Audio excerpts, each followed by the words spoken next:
While this is taking place, Brittney Griner comes out and says, I am so sick and tired of the NBA, WNBA. It used to be a peaceful, small little thing. Now there's crowds screaming, hollering. This is disruptive. It's not allowing us to play the game. This is her quote. I don't know if you saw this or not when she gave that. The worst reality check in podcast history was just given by Patrick Bet-David. Everyone was talking after Brittney Griner made some outrageous remarks about Caitlin Clark with racist overtones. If you appreciate this content, consider giving this video a like and subscribing to the channel. Believe it or not, more than 90% of viewers haven't subscribed yet. It's free and only takes a second, but it means the world to us. So, did you subscribe already? Great. Thank you so much for your support. Now back to the video. From 41. What the hell is going on with WNBA that they cannot handle all this attention that they're getting, as well as the hate and anger? However, PBD refused to accept it. Griner's arguments about fan noise were totally disproved when he brought up her time spent in a Russian prison. It was more satisfying since the comeback was completely brutal. PBD telling Griner of the Russian prison, or listening to him justify why she ought to be appreciative of whatever attention the WNBA receives. I'd have fun with you. Brittney Griner, what she says, right there, watch this. Every time we play her, there's this commotion. Like this loud rumbling from the stands. Turns out it's people, thousands of them, just sitting there watching on. Let's be completely honest about what transpired on Patrick Bet-David's podcast. Brittney Griner received the reality check of her life while she was out complaining about crowd noise and making subtly racist remarks about Caitlin Clark. PBD was busy reminding her of some uncomfortable facts that she seemed to have forgotten while she was away from basketball. Griner's utterly absurd remarks about how the WNBA used to be a calm, quiet environment where you could bring your laptop and work during games set the whole thing off. Take a moment to consider that. A professional athlete has expressed dissatisfaction about the noisy and attentive spectators at sporting events. The boldness is simply astounding. However, when you take into account the context of who is saying this, it becomes much worse. Used to be a chill, quiet place. You could bring your laptop and relax, maybe even get a little work done. But now it's like there's large gatherings of people watching us from the stands. Some of them are yelling crazy shit about what they're seeing, putting unfair pressure on us to score like we're there for their entertainment. You are. The whole thing is toxic. I saw a guy with his daughter in the crowd, both of them yelling, couldn't hear what they were saying exactly, but it was either my performance or some light racism. But here, WNBA games used to be calm and peaceful, but today there are huge crowds of people watching from the stands, some of them shrieking about what they're seeing, according to Griner. She bemoaned the unjust obligation to act, as though they were there for amusement. You are undoubtedly there for entertainment, Brittney. That is the essence of professional athletics. The most unsettling portion of her remarks, however, was when she said she saw a father and daughter shouting in the crowd. She couldn't hear what they were saying, but she guessed it was either criticizing her performance or some mild racism. The term is light racism. She used to talk about basketball fans applauding a game. The fact that her thoughts instantly turned to racial explanations for the uproar from the crowd reveals exactly where she is thinking about the whole thing. When responding to these remarks, Patrick Bet-David didn't hold back. To be honest, what he said was exactly what someone needed to say. Griner was recently incarcerated in a Russian prison. PBD reminded everyone. She had to be freed through a prisoner swap that included the release of a well-known arms dealer known as the Merchant of Death after being imprisoned in a foreign nation on serious charges. Brittney Griner was in a Russian prison. You would think that somebody who is now free, back in America on home soil, would not have too much to complain about, especially something like this. Victor Bout, a man convicted of conspiring to kill Americans and aiding terrorists, was traded in the prisoner swap that allowed Griner to return home. In order to retrieve Brittney Griner, the U.S. government released that person. It doesn't matter what sport you are. It doesn't matter what sport you pick. That's how fans act in every arena. In every arena. So, and then when you, clearly she's not remembering who they let out to get her back. The or merchant American of soul. death. The merchant of death. An arms dealer that wanted to kill American citizens, according. And she complains about noise levels when she is free to play the sport she loves in front of enthusiastic spectators back on American soil. PBD made a very harsh but very true point.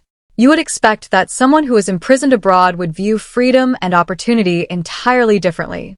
Guria's disconnection from reality and thankfulness is demonstrated by the fact that she finds audience enthusiasm unsettling rather than inspiring. These remarks are even more absurd because they were made at a time when the WNBA is seeing unheard-of increases in both revenue and popularity. For the first time in its 25-year existence, the league is anticipating $1 billion in worth. And Caitlin Clark's attention to women's basketball is nearly solely responsible for that increase. However, this is where Gurrier's remarks become especially offensive. The very thing that is earning her and every other WNBA player more money than they have ever made is the subject of her complaints. The excitement, the noise, and the crowds. All of that directly results in improved earnings for all players in the league, better broadcast deals, and more income.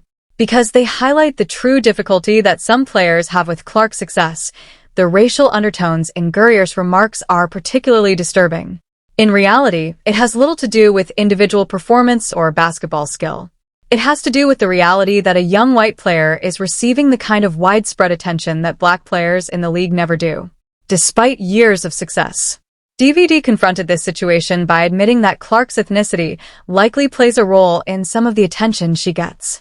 However, he also noted that she is truly gifted enough to merit that recognition in any case. In her second season in the league, Clark placed 4th in the MVP voting. She possesses the competitive fire that casual fans want to witness, and she plays in an exciting style that works well on television. WNBA says they want to get paid more. They're saying this year they're going to make $1 billion. That's what they're saying, okay? For the first time ever. Now that Caitlin Clark is hurt for 2 weeks, did you see ticket prices? Insane. Let me read you the ticket prices. After Caitlin Clark's been hurt for 2 weeks. All right? So let's go through this.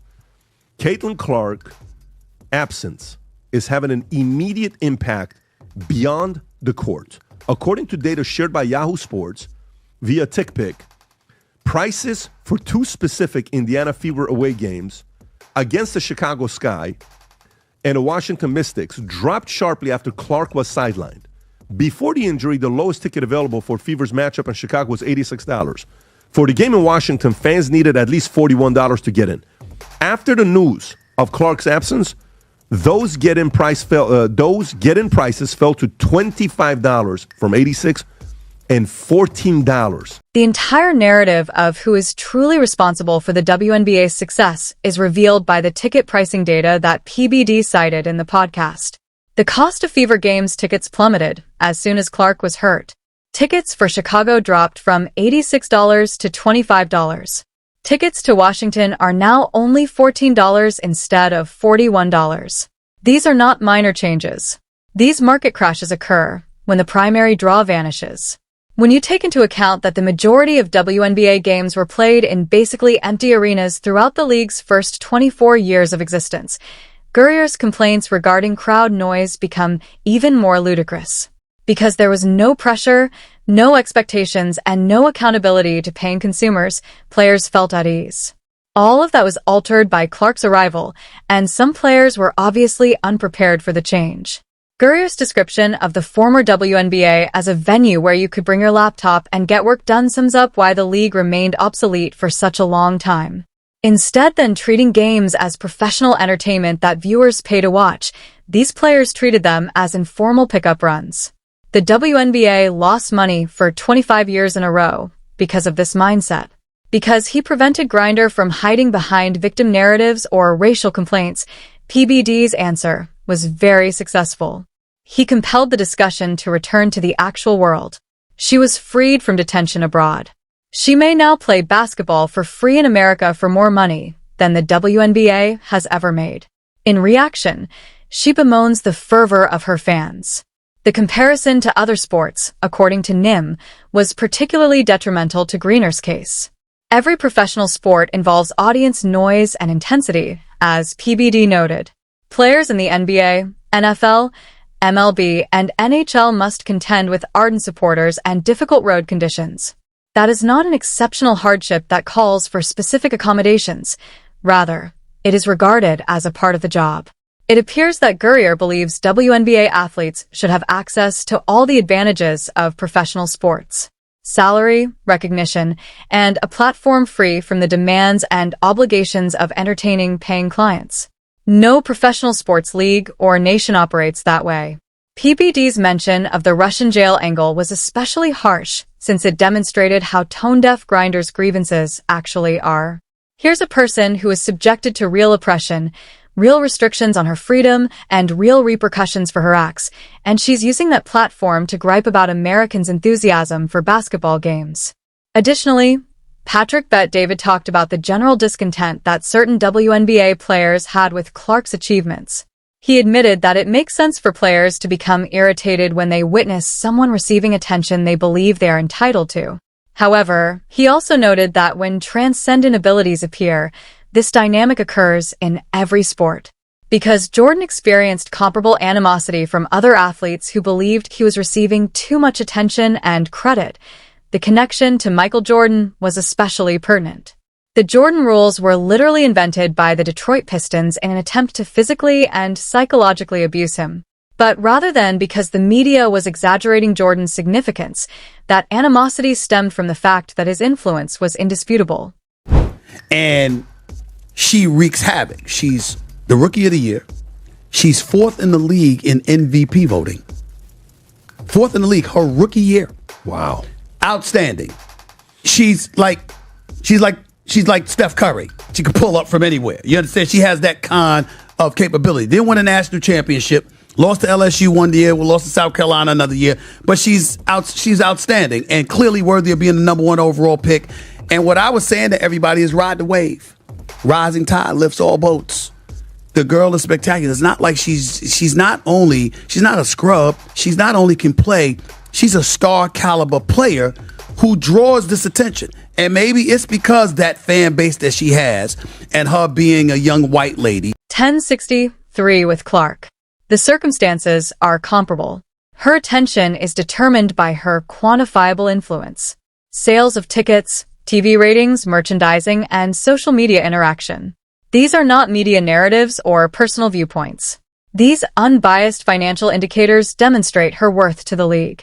Griner's accusations regarding racial overtones and crowd reactions are especially problematic because they presume that fans who are merely enthusiastic about basketball have the worst intentions.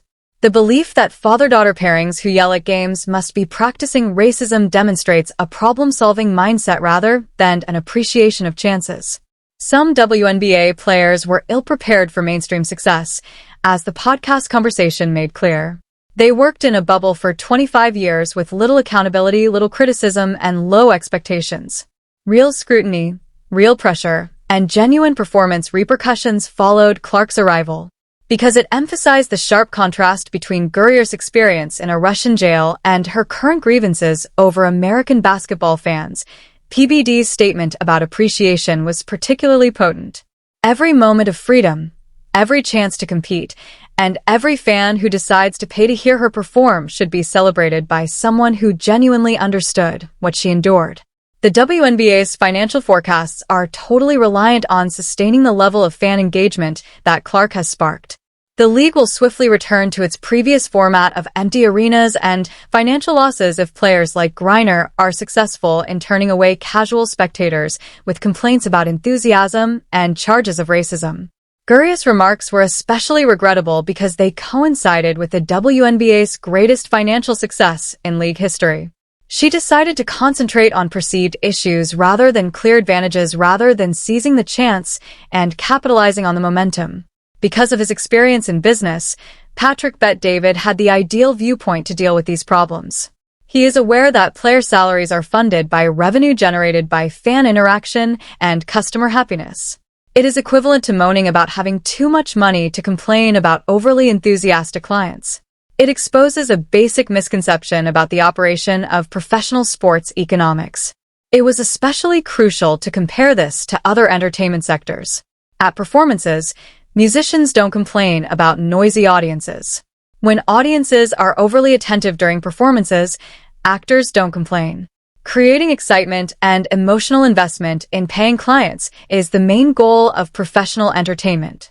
According to Gurrier's perspective, WNBA players should enjoy all the advantages of growing fame without having to deal with the pressure or criticism that comes with being in the public eye. In any professional sport or entertainment field, that is unrealistic. Because they address actual problems in American society, Gurrier's discussion of racial dynamics is especially delicate. However, it is detrimental to all parties concerned to use such dynamics as an excuse for market realities or to sidestep criticism.